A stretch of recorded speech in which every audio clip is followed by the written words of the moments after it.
우리가 자주 사용하는 말 가운데 자긍심과 자존심이 있습니다.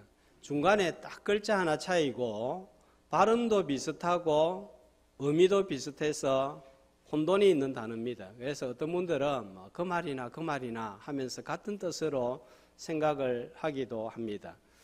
사전도 찾아보면 비슷하게 나와 있습니다.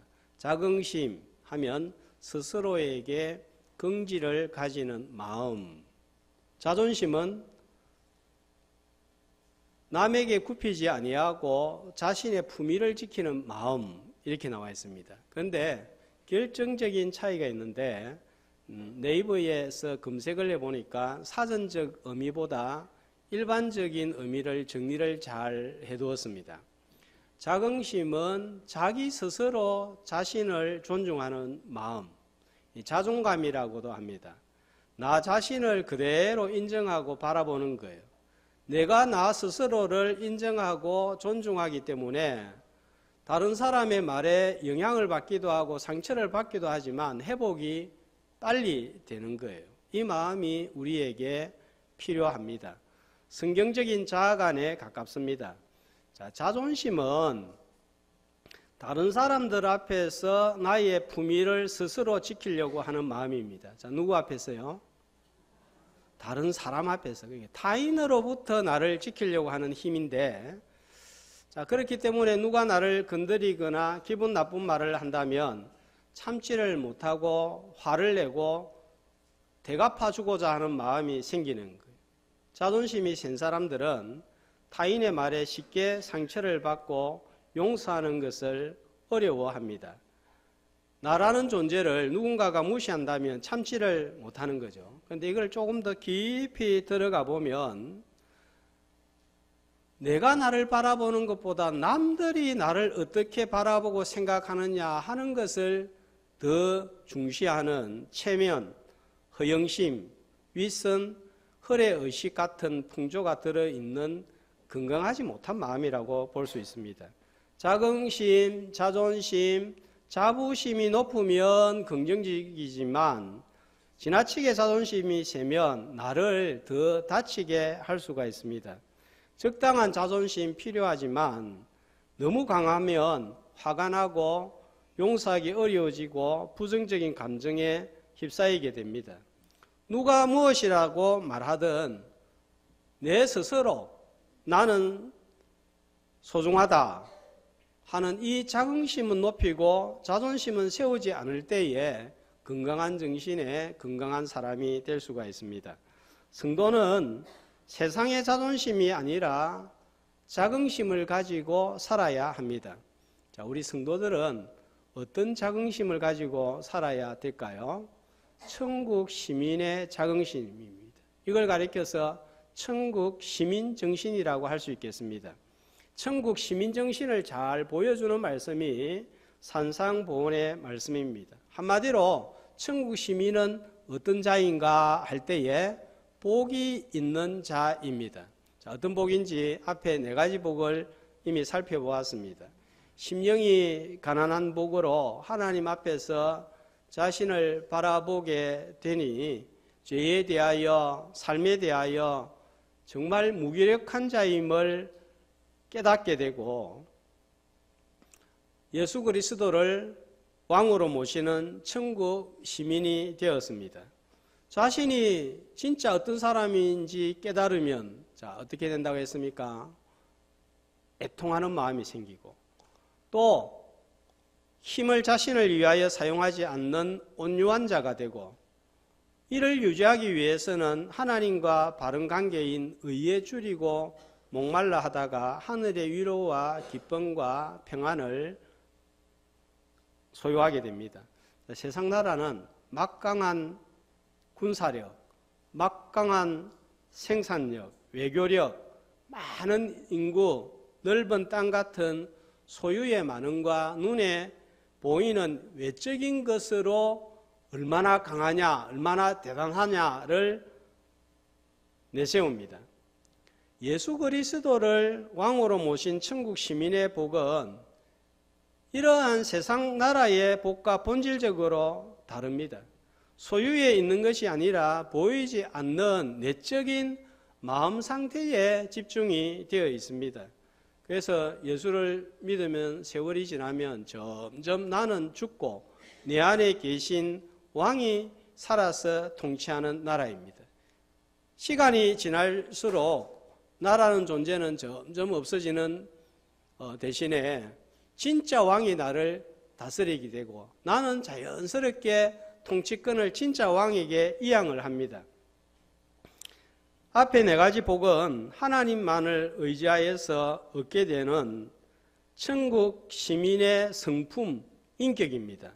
자, 뒤에 나오는 네 가지 오늘 살펴볼 복은 천국 시민의 성품으로서 하나님 앞에서 내 개인이 사는 삶에 대하여 말씀합니다. 앞에 복이 주로 하나님과 관계된 것이라면 뒤에 네 가지 복은 천국 시민의 성품으로 사람들과 관련된 삶으로 나타나는 복이라고 할 수가 있겠습니다. 십계명의 전반부의 하나님 사랑, 이웃 사랑의 구조와 비슷하다 볼 수 있겠습니다.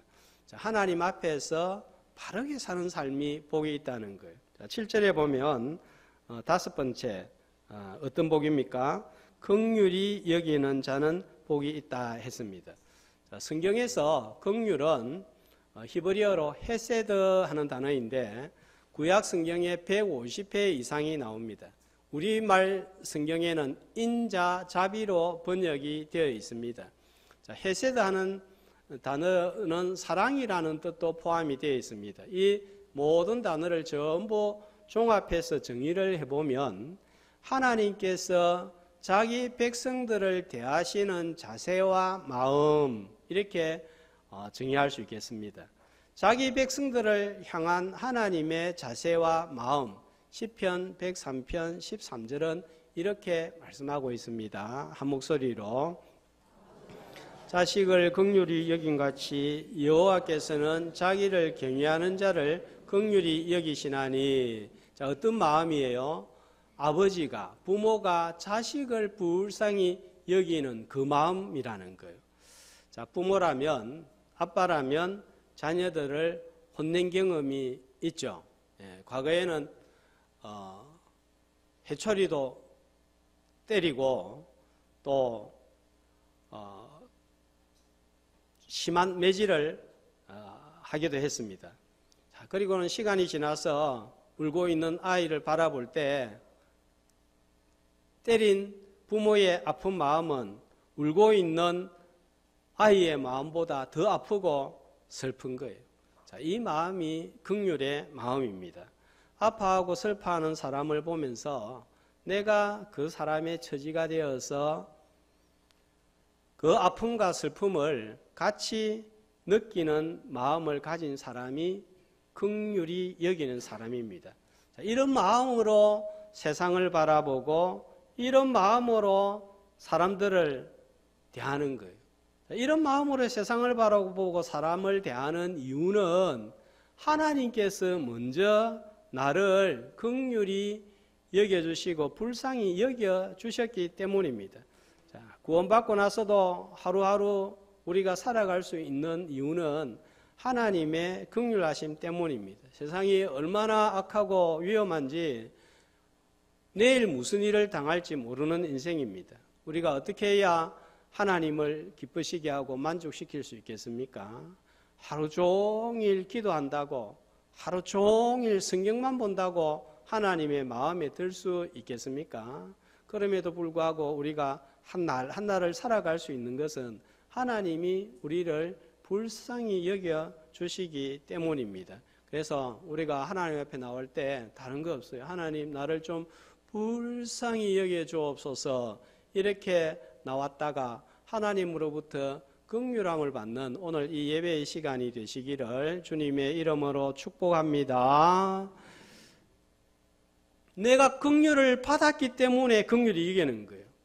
내가 긍휼을 받은 사람이 맞는가 하는 것은 내가 긍휼을 베푸는 것으로 나타나는 것입니다.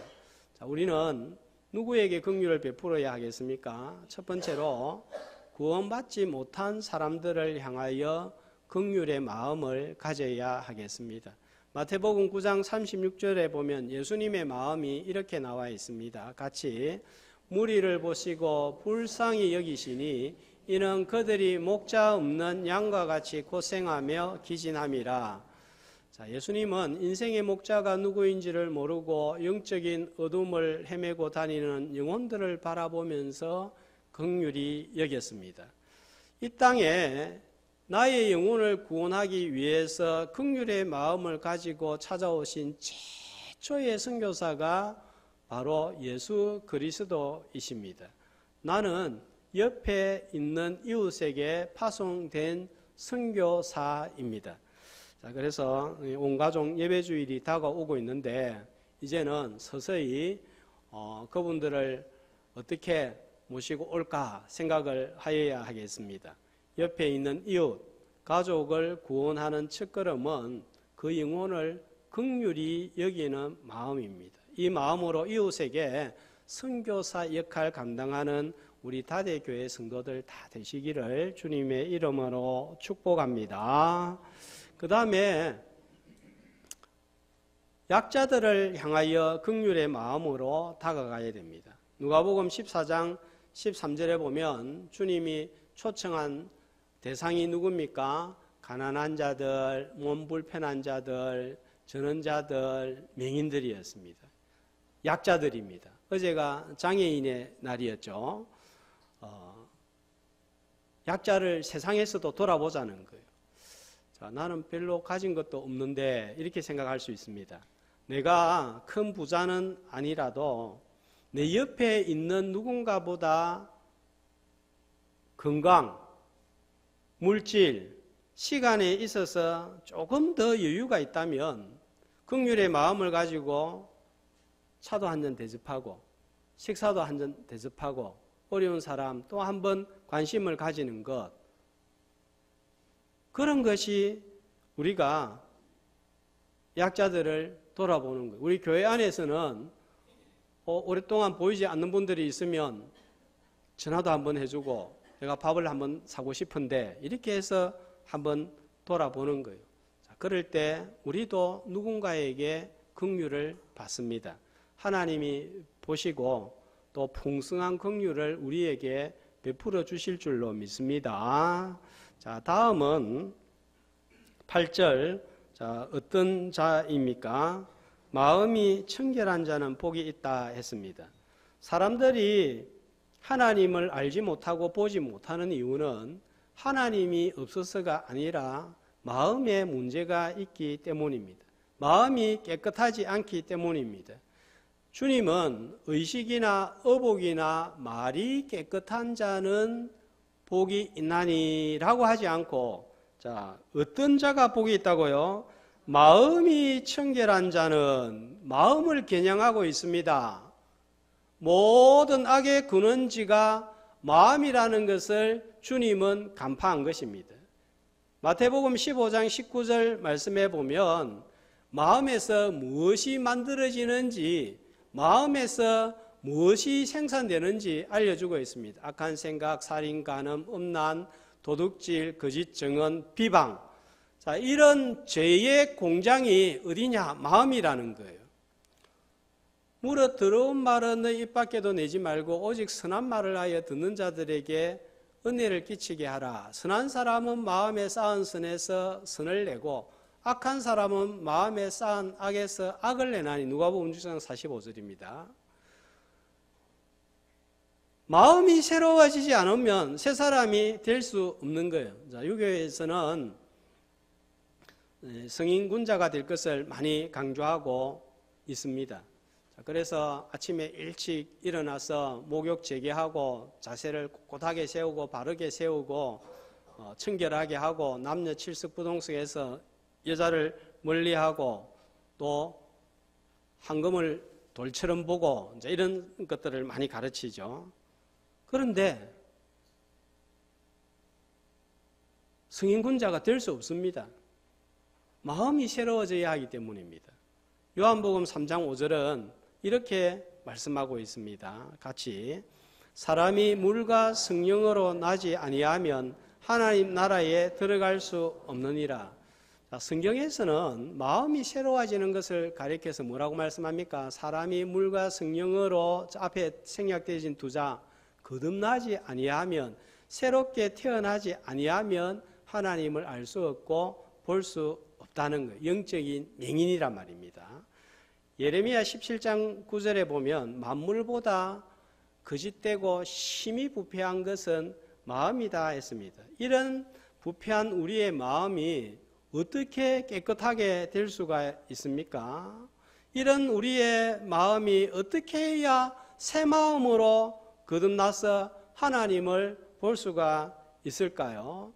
우리가 열심히 선행을 행한다고, 우리가 열심히 종교적인 의식을 치룬다고 깨끗해지는 게 아니에요. 요한일서 1장 7절 이렇게 말씀합니다. 같이. 그 아들 예수의 피가 우리를 모든 죄에서 깨끗하게 하실 것이요. 무엇이 우리를 깨끗하게 한다고요? 예수의 피입니다. 힘으로, 능으로, 돈으로, 선으로, 내 의로 새 마음, 깨끗한 마음, 천국에 들어갈 수 있는 마음이 되지 못하고 오직 예수 피로 깨끗해지는 거예요. 요한계시록 7장 14절에 보면 천국에서 입고 있는 옷을 알려주고 있습니다. 자, 그 옷 색깔이 어떤 색깔이에요? 어떤 색깔이에요? 흰 색깔입니다. 그죠? 그러니까 어떤 분들은 아이고 나는 천국 안 갈란다. 다 흰 색깔 입고 있으면 뭐 구분되는 것도 없고 지루하겠다. 이런 생각을 가지는데, 자, 흰 색깔 어떤 상징적인 의미가 있습니까? 깨끗한 거예요.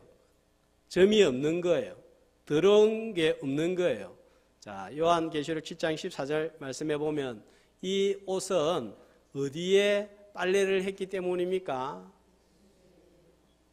더 정확하게 어린 양의 피에 빨래를 할 때에만 비로소 깨끗한 마음이 되고 천국에 들어갈 수 있는 마음이 되는 거예요. 우리 다대교회 출석하는 성도들은 한 사람도 빠짐없이 그리스도 어린 양의 피로 청결한 자가 되어서 흰옷 입은 천국 시민들 다 되시기를 주님의 이름으로 축복합니다. 자, 그런데 주의사항이 있습니다. 예수 믿을 때 깨끗해진 마음은 우리의 원죄가 해결되는 것이고 천국 시민이 되는 자격증과 같습니다. 목욕을 한 것과 같습니다. 목욕을 하면 끝나는 게 아니죠. 매일 씻어야 됩니다. 매일 더러워지기 때문입니다.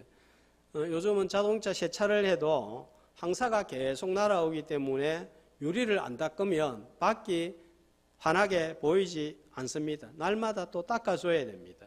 날마다 주의 보혈 의지하여 회개함으로 우리는 마음의 청결을 유지해야 되는 거예요. 자, 청결한 마음을 가진 자 복이 있습니다. 어떤 복이 있다고요? 하나님을 본다 그랬습니다. 여기에서 본다는 것은 육신의 눈으로 보는 것을 의미하지 않습니다. 경험을 통해서 보는 것을 의미합니다.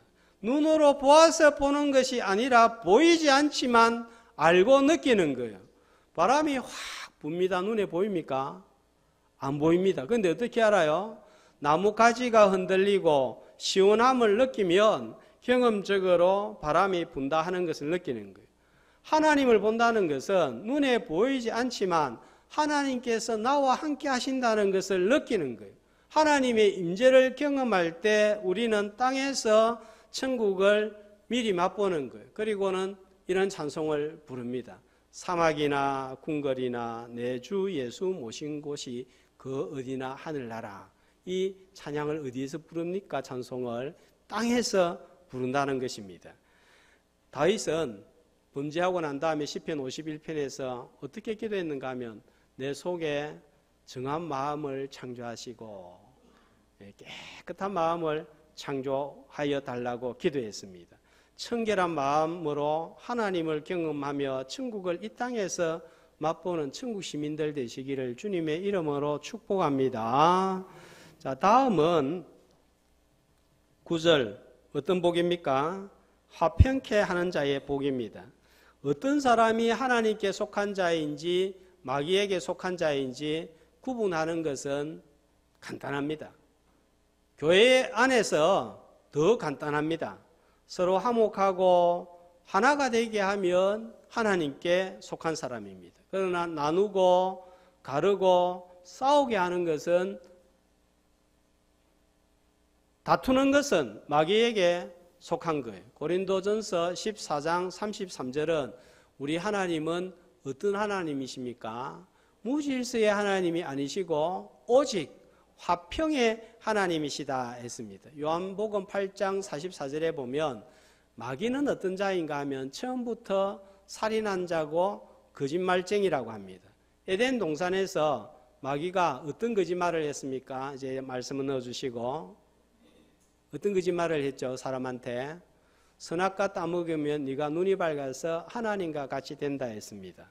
하나님과 사람 사이를 말로써 이간질해서 하나님과 원수가 되게 했습니다. 그래서 사람은 동산에서 쫓겨나서 고통이 시작되었고, 사람과의 관계에도 문제가 발생해서 부부지간에도 탓을 하고 책임 공방을 하게 된 거예요.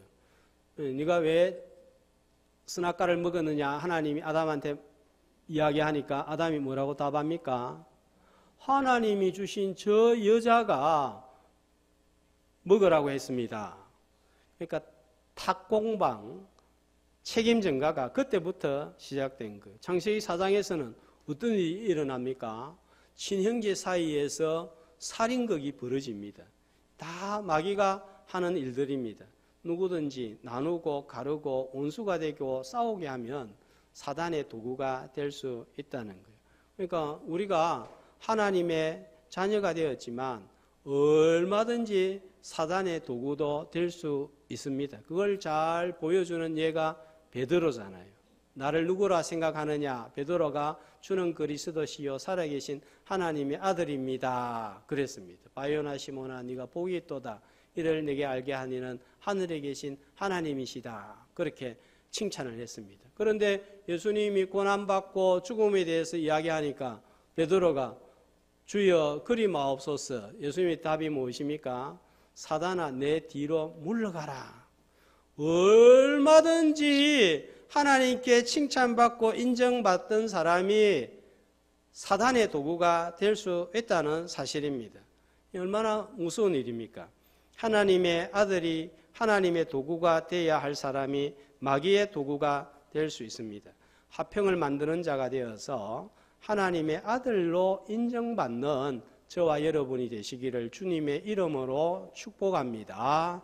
자, 그렇다면 누구하고 화평해야 될까요? 첫 번째로 하나님하고 화평해야 됩니다. 방금 말씀드린 대로 마귀로 인해서 우리는 골로새서 1장 21절에 보니까 하나님과 어떤 관계에 놓여 있었습니까? 원수가 된 거예요. 하나님과 사람 사이에 죄의 담이 놓여 있어서 원수로 지냈습니다. 그런데 세상은 자신이 하나님과 원수인 것조차 모르고 살고 있는 거예요. 자, 성도는 바로 이런 하나님과 원수가 되어 있는 자를 화평하게 만들어 주는 사람인 거예요. 에베소서 2장 13절, 14절은 이렇게 말씀하고 있습니다. 한 목소리로 이제는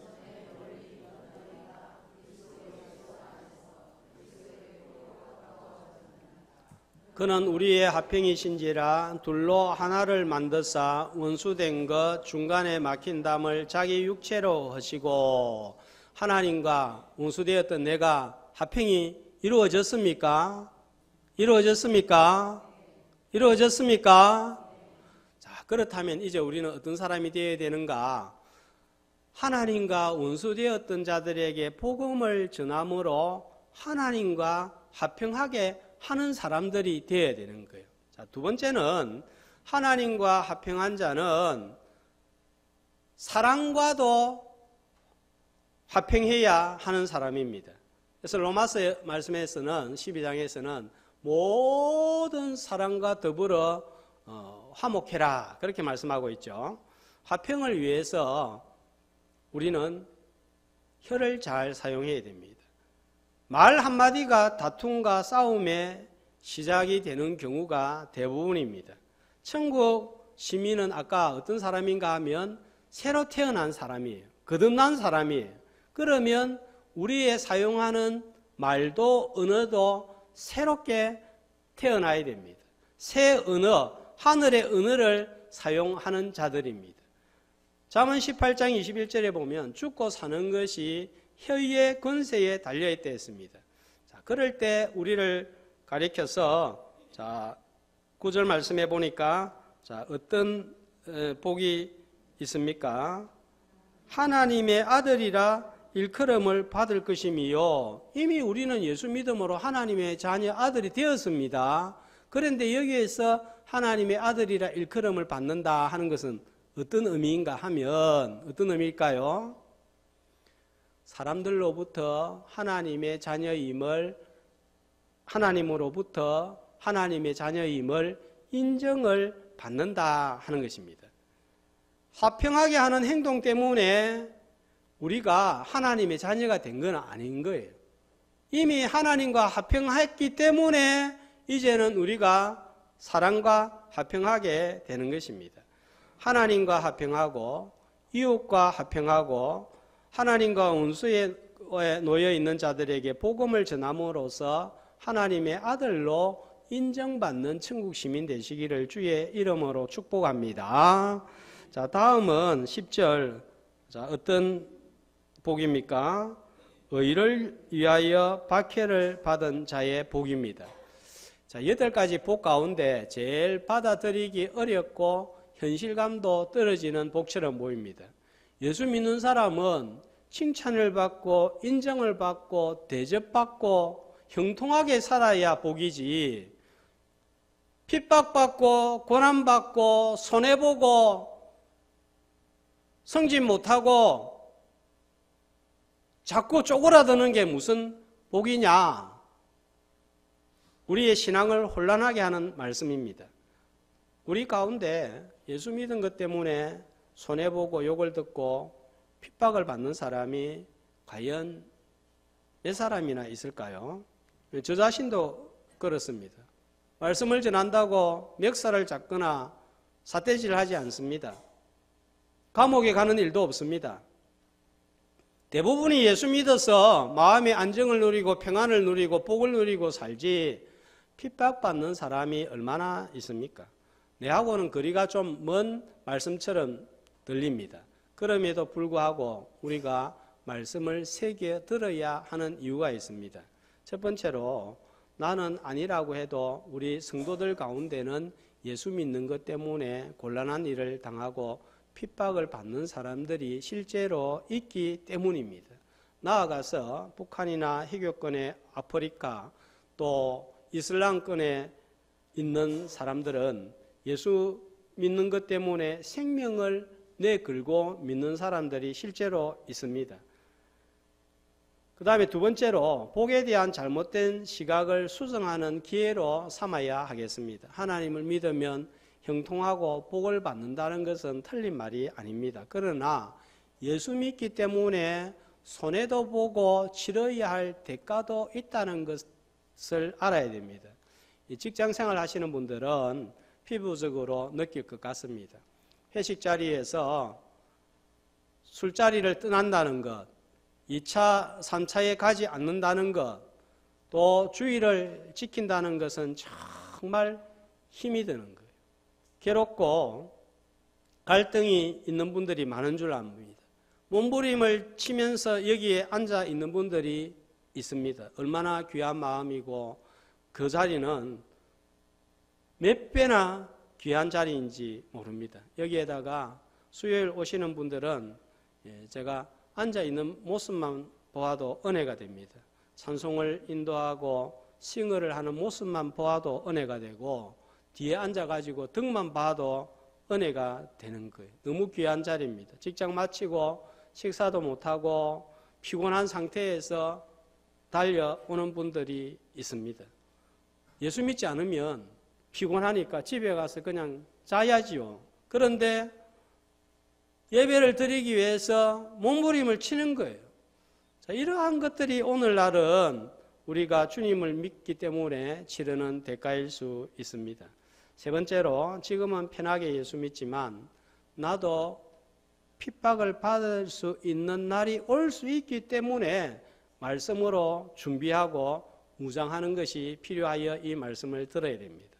네 번째로, 핍박 당할 때에만 즐거워하는 것이 아니라 핍박이 없는 평화의 시대에 더 잘 믿고 잘 섬기기 위해서입니다. 여러분, 북한 지하교회 성도들 이야기 들으셨죠?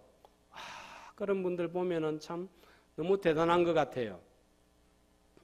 어떻게 저런 상황 가운데서 예수를 믿을 수 있을까? 그런데 우리는 편안하게 그런 핍박도 없습니다. 자, 그러면 우리는 어떻게 해야 됩니까? 핍박도 없고 환경이 좋으니까 더 잘 믿어야 되는데 그런가요? 아니잖아요. 그죠? 등 따시고 배부르니까 오히려 더 신앙생활을 근신하고 끼어서 못하는 것 같아요. 그래서 신명기 말씀해 보니까 이스라엘을 가리켜서 여수르나 네가 기름지고 살이 찌더니 나를 발로 차버렸구나, 그렇게 말씀하고 있습니다. 평화의 시대에 살고 있는 우리들은 하나님께서 주신 자유의 땅, 자유의 시대에 태어난 것을 감사하고 더 열심히 더 잘 섬겨야 되겠습니다. 하나님께서 좀 잘 섬겨볼래? 아프리카나 북한에 보내줄까? 그래야 잘 섬길래? 그래야 잘 섬긴 게 아니에요. 이런 평화의 시대에 자유롭게 예배하고 교회 나올 수 있으니까 한 번이라도 더 예배에 나오고 한 번이라도 더 말씀을 듣고 조금이라도 더 헌신하고 봉사하고 애를 쓰기 위해서 우리에게 평화의 시간과 장소를 허락하신 줄로 믿습니다. 자, 이 박해와 관련해서 또 주의해야 될 점이 있습니다. 베드로전서 2장 19절 20절 말씀해 보면 아름다운 일이 있고 아름답지 못한 일이 있는데, 부당하게 고난을 받음으로 누구를 생각하면서 슬픔을 참으면 아름다운 일이 됩니까? 하나님 때문에. 그런데 죄가 있어 매를 맞고 참으면 무슨 칭찬이 있고 무슨 아름다운 일이 됩니까? 아름답지 못한 일이 됩니다. 오늘 10절 말씀해 보면 뭘 위하여 박해를 받은 자가 복이 있다고요? 무조건 박해받고 고통받는 자가 복이 있는 게 아니에요. 의를 위하여 박해받는 자라고 그랬습니다. 의를 위하여 비난받고 고난당하고 손해보는 것을 가리켜서 박해받는다고 하지, 내 잘못, 내 죄로 인해서 당하는 고난을 가리켜서 하는 말이 아닙니다. 자, 이 의를 가리켜서 11절에 보니까 어떻게 다르게 표현하고 있습니까? 의를 위하여 하는 것은 무슨 뜻입니까? 11절에 보니까 나로 말미암아, 예수님으로 말미암아 손해보고 고난받는 것을 박해라고 하고 복이 있다고 합니다. 성도는 예수님 때문에 손해보고 고난받는 사람들입니다. 자, 12절에 보면 팔복 가운데 유일하게 주석이 11절 12절에 나와 있는데, 잘 믿었던 선지자들도 이런 박해를 받고 이런 복을 받았다 했습니다. 자, 이로 인해서 얻는 복은 무엇입니까? 어떤 복이 있습니까? 기뻐하고 즐거워하라 복이 있다는 거예요. 자, 천국이 그들의 것임이라 했습니다. 3절에도 보니까 심령이 가난한 자가 천국이 그들의 것임이라 했는데 10절에도 똑같습니다. 그죠? 예, 같은 공통점이 있습니다. 천국을 소유했다는 점에서. 그러나 10절은 3절의 천국의 소유보다 더 나아간 거예요. 3절은 심령이 가난하여 천국 시민이 되었다면 10절에 천국이 그들의 것이 되었다 하는 것은 천국의 것들을 받아 누리게 되는 상태를 말하는 것입니다. 하나님의 임재를 경험하는 것을 두고 하는 말씀입니다. 그래서 이 심령이 가난한 자와 의를 위해서 박해를 받는 자 사이에는 깊은 연관성이 있습니다. 박해를 받으면 마음이 어떻게 될까요? 심령이 가난해지는 거예요. 그래서 다른 곳은 바라볼 데가 없고 의지할 곳이 없어서 하나님만 바라봅니다. 그러면 애통하게 되고 하나님을 갈망하다가 하나님으로 채워지는 은혜가 있습니다. 그래서 이런 찬송 부르는 거예요. 주 예수보다 더 귀한 것은 없네. 이 세상 부귀와 바꿀 수 없네. 영죽을 내 대신 돌아가신 그 놀라운 사랑 잊지 못해. 세상 즐거움 다 버리고 세상 자랑 다 버렸네. 어떻게 이럴 수 있느냐는 거예요. 정말 주 예수보다 더 귀한 게 없습니까? 세상 즐거움 다 포기할 수 있습니까? 우리가 양손에 다 쥐고 있을 때는 이럴 수가 없습니다. 그러나 내 손에서 모든 것이 떠나가고 없을 때 이상하게 이런 찬송이 입에서 나옵니다. 타고 있는 배가 무거워서 침몰하기 시작하면 그때서야 배 안에 짐들을 버립니다. 그러면 남는 것은 내 몸하고 배밖에 없는 거예요. 그때 배만 붙잡듯이 고난당하고 예수님 때문에 아무것도 남는 것이 없다 생각할 때 주님만 붙들게 되는 것입니다. 그럴 때에 우리가 평안할 때 얻을 수 없었던 하늘의 은혜와 하늘의 신령한 것들을 경험하게 되고 찬송하게 될 줄로 믿습니다. 자, 그 다음에 보니까 12절에 기뻐하고 즐거워하라. 왜냐하면 하늘에서 너희의 상이 큼이라 했습니다. 현재 누리는 복과 더불어서 미래적인 축복도 있습니다. 자, 이 상 헬라어로 미스토스라고 하는데 어떤 상일까요? 어떤 상입니까? 말씀하고 있지 않습니다. 왜 상의 내용을 말씀하고 있지 않을까요? 너무나 크고 황홀한 것이기 때문에 말해 주어도 우리가 이해를 못할 것이기 때문입니다. 그러나 분명한 것은 오늘 내가 예수님 때문에 흘린 땀과 눈물, 비난과 고난의 분량이 하나님 앞에 서게 되었을 때 내가 받게 될 상급의 분량이 될 것이라는 것입니다. 팔복은 천국 시민이 이미 가진 복으로서 성장과 성숙해지는 과정을 묘사해 주고 있습니다. 심령이 가난하여 천국 시민이 되었고 천국 시민답게 살다가 기꺼이 천국을 위하여 천국의 왕이 되시는 주 예수 그리스도를 위하여 박해를 감수하는 자리까지 나아가는 거예요. 이런 자가 얻는 것은 세상이 줄 수도 알 수도 사라지지도 않는 영원한 복을 누리게 된다는 것입니다. 팔복을 통하여서 참복, 사라지지 아니하는 복, 영원한 복을 누리는 천국 시민들 다 되시기를 주님의 이름으로 축복합니다.